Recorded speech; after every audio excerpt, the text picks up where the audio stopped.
So lower lift in classical Pilates may look a lot like an exercise that you see at the gym, but it's not. And so here's how to set up lower lift. So first, just bend your knees, place your feet on the mat. We'll just focus on the upper body first. So take palm on top of palm behind your head. Now in Pilates, you want to make sure it's palm on top of palm and not interlacing fingers. This way, the bones of your joints lock your fingers together. You don't want that in Pilates. You really want palm on top of palm. That way, the muscles of your arms and your hands are keeping your hands together rather than just locking your bones. So palm on top of palm behind your head. And then bend both legs into your chest. Curl your head and chest off the mat. Good. And then lower down for a second. So if this is too much, then what you can do is take your hands by your sides, by your hips. Bend your elbows a little bit. Good. So you want to open up your collarbones, press your elbows down, press your wrists down to the mat, and you can press down onto the floor to give yourself a little bit of traction. That is if having your hands behind your head is too much. You can have your arms down in this position. But for now, we'll keep our hands behind our head. All right, so then bend both legs into your chest, curl your head and chest off the mat. Take both legs up to the ceiling. Now, legs don't have to be totally straight. If your hamstrings are feeling tight, you can keep a slight bend at your knees, that's fine. Try to keep your heels together though. So legs don't have to be straight, but straight up to the ceiling. So heels straight up to the ceiling. Good. And then curl your head and chest up higher off the mat. You want to get it to so that you're high enough, your shoulder blades are off the mat. So you can slide a hand underneath your shoulder blades.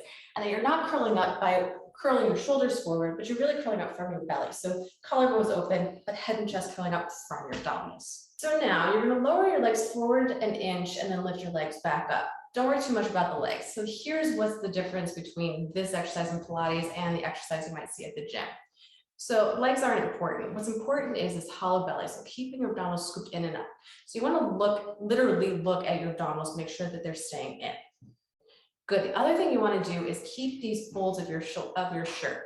So, and you do that by curling your head and chest up. So curl your head and chest up, off my hand back here, and then keep that hollow belly.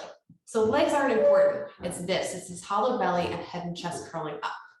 So one other thing you want to keep in mind as you perform this exercise is that the natural tendency is for your torso to start lowering down as your legs lower. So you want to feel like your nose is reaching up towards your knees as your legs move forward. Bend your knees even more. Yeah. So keep curling your head and chest up for your knees.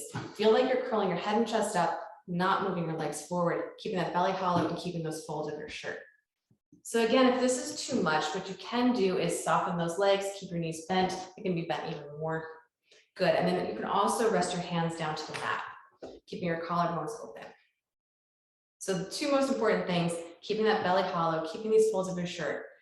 And you do that by scooping your abdominals in and up and curling your head and chest off the mat. Now, if you want to make it harder, what you can do is open up your collarbones. So keep your shoulder blades drawing down your back.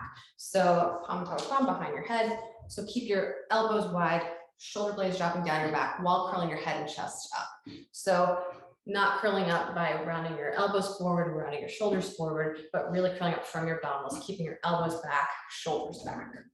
Another way to make it harder is to add the midline, so hug your heels at the back of your legs. Another layer you can add is press your tailbone into the mat. So you're going to get a slight natural curve in your lower back, but keeping that belly hollow. So you really want to keep this belly hollow. Otherwise, it goes into your back, which you don't want to do. You want to keep it as much into your abdominals as possible. You can also add feelings of length and opposition. So pressing your hip bones down, reaching your arches of your feet up to the ceiling and along the ceiling. So you're making this really big arch with your legs, but scoop your belly in and up even more to compensate for the legs reaching out. Because again, you don't want to go to your back. You want to keep it into your abdominals as much as possible. So we've been keeping the legs moving not that much, about an inch forward and an inch back.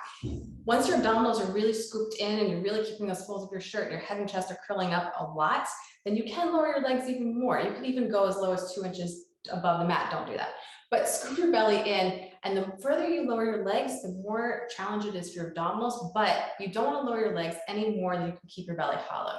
So don't try to get your legs down to the floor, really try to keep your belly hollow. If it's going well, if it seems like it's easy, go ahead and lower your legs a little bit more, but keep this hollow belly. Another advancement you can do is add a magic circle. You can place a magic circle between your ankles. You can also place one in your hands and go ahead and take your hands forward in front.